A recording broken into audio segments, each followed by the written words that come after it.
I had a handgun stolen out of my car, and I never reported it.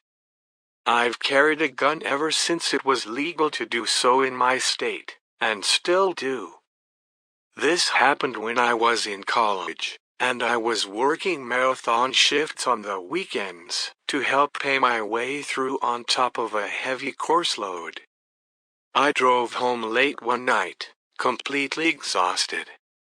I parked my car, went inside, and immediately went to bed. I left my gun in the glove box. This was the first and only time I had ever forgotten to take it out of my car. The next morning I went out to my car to go to work, and my driver's side door was open, and the gun was gone. I know that it was my fault the gun was stolen, and I know it was irresponsible of me to not report it stolen, but it's been years, and at this point it's long gone. I kept telling myself I should report it, but never did. Maybe I was embarrassed, but it was wrong, and I still feel guilty knowing that gun might have been used to hurt someone innocent.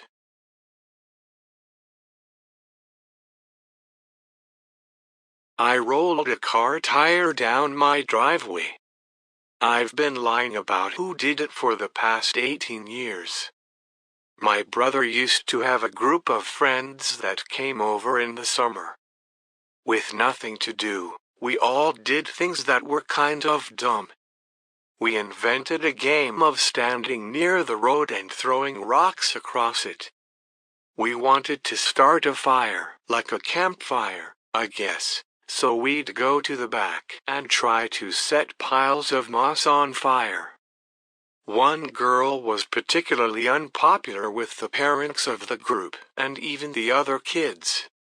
I can't pin down precisely why, even now, but I guess she was a bit strange. She was the one spearheading the whole fire thing. Anyway, background out of the way. Around when all of this was occurring, I had in my head that I really wanted a tire swing. Like, super badly. Tire on a rope, like in a cartoon. There were lots of trees I thought would work on the property. One day, I got in my head that I was going to get the tire and set up a swing. I grabbed an old car tire out of the garage. Our house was located on a slope, so I thought that I could guide the tire down the driveway, bring it into the woods, and build my swing. I didn't account for the fact that I was a tiny 7-year-old and car tires are quite heavy. It flew out of my hands and rolled down the driveway. Luckily, it veered before it went all the way down the driveway and into the road, ending up in some bushes. Finding the tire, my parents became 100% convinced that this tire could have caused a fiery car accident and killed someone. Which I guess it could have. They contacted the other parents, and decided to get to the bottom of the mystery. During each individual interrogation, other facts of the group's activities, including the fires and the road rock throwing, interpreted by all parents as throwing rocks at cars, came to light. I stayed firm about not confessing about the tire. Since I was about 4 years younger than all of the other kids, I was already the odd one out, and I didn't want to be the one who had caused the end of the friend group. The parents became more and more intense about discovering who did the tire, and, thus, the other kids became intense about it as well. There were two factions, one convinced that the strange girl had done it, and one convinced that another girl who didn't like the strange girl had done it to frame the strange girl. Nobody suspected me, since I was a little brown-nosing dweeb. Of course, since I wasn't confessing, nobody ever got to the bottom of the mystery. The group disbanded. But the tire trauma lives on. Just the other day, my parents were talking to each other about how the strange girl had rolled the tire down the driveway and almost caused a car accident. I won't confess to the crime.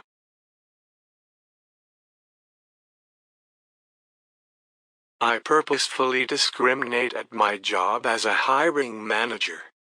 I discriminate in my job as a hiring manager. I work for a Fortune 500 company I won't disclose to protect my identity. I don't discriminate on race, gender, sexual orientation or any of that. I discriminate based on political ideology. A fun tip, in most states you can easily look up what party a person is registered to, and I happen to dislike a particular political party, not going to name which one for obvious reasons.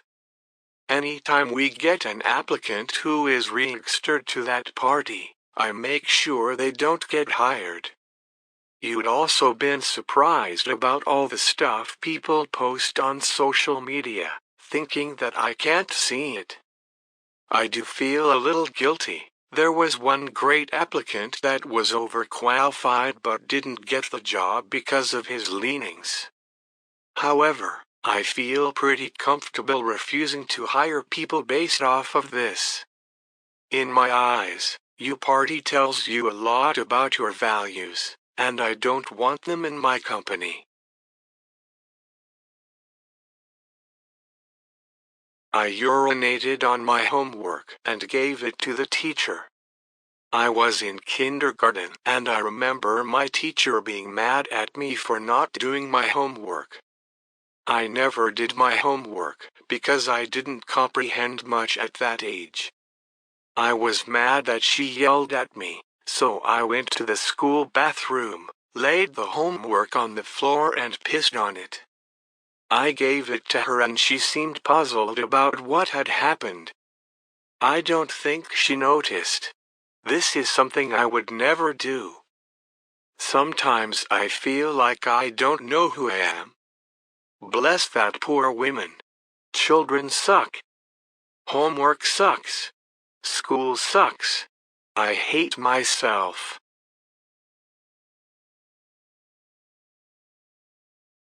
Stole Amazon deliveries while delivering for Amazon. I used to work as an Amazon delivery driver and was pretty pissed off with their delivery policies. Ring doorbell, knock on the door, wait 10 seconds. If no one answers, call the customer. If they still don't answer, call support. Support tries to call customer. If still no answer, mark package nowhere safe for package and reattempt at end of the route. Well, FCK that. 250 plus packages. To deliver to 200 plus stops, I'd usually just drop packages at the door after knocking and leave. At the time I was getting paid a daily rate. They do hourly now. If we found extra packages, we were supposed to call them in and attempt to deliver them even if they weren't in our delivery area. Well, FCK that too. They had us at the time go to an offsite to park the van, get our stuff out and drive our car back to the warehouse to clock out. So any extra packages just went into my car and I'd open them up when I'd get home. Hell, if I was bored, I'd open them between deliveries.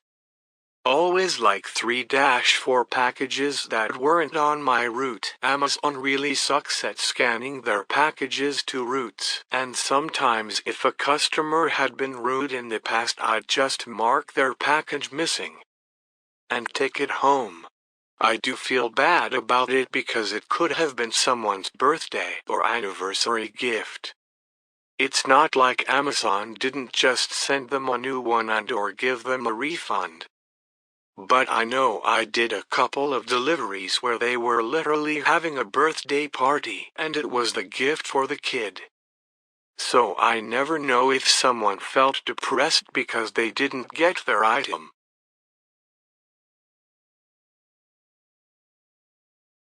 I've been living a life for 15 years. 15 years ago I was 7 and my brother was 3. We had a small toy piano that was in the shape of a really cool alligator that I absolutely loved playing with. Well, because I liked playing with this alligator piano, my 3-year-old brother had to love playing with it too, but only when I had it. This was not a cute "oh, he wants to play with his brother" moment. No. He wanted it because he saw me having fun with it and didn't want me to have it anymore so he could have it. That selfish prick. On one fateful day, I was jamming out mackin' new tunes when this little asshole with macaroni or some SHT still on his hands came up and started grabbing and smacking on all the keys. A total cacophony. I was not having it that day. I grabbed the piano, walked to the other side of the room, and started spinning with it. I went full-on F4 tornado with the alligator piano on the outer edge. If I can't play with it, then neither can he. But he was pissed. He didn't care about anything. No tornado could stop him. He charged at me with as much speed he can muster despite the alligator piano swinging around me. Lo and behold, the alligator piano dings him right in his head. He naturally started screaming and I was very shocked. My mom came running in and I explained it all similarly to how I just explained it here and told her it was an accident. My brother got several stitches in his forehead, and the general consensus was that he should have waited his turn and should not have charged into an alligator piano tornado. I didn't get in any trouble because it was just an accident. But it wasn't an accident. I knew what I was doing. I knew he'd get pissed and try to run in and take my beloved alligator piano from me. I timed my spinning with his running to perfectly ding his head with the piano. I set it up to look like I didn't do it on purpose and it worked. I was able to pull it off even better because I was genuinely shocked when he started bleeding. I didn't want to hurt him that bad, but what was I really expecting when I hit my brother in the head with a goddamn piano? Either way, he never tried to take what I was playing with from me and he waited his turn from then on. Everyone still thinks it was an accident. Me and my brother sometimes even joke about me accidentally opening his forehead with a piano. Call me an imbecile or call me an evil genius. I don't care. All I care about is my alligator piano odd.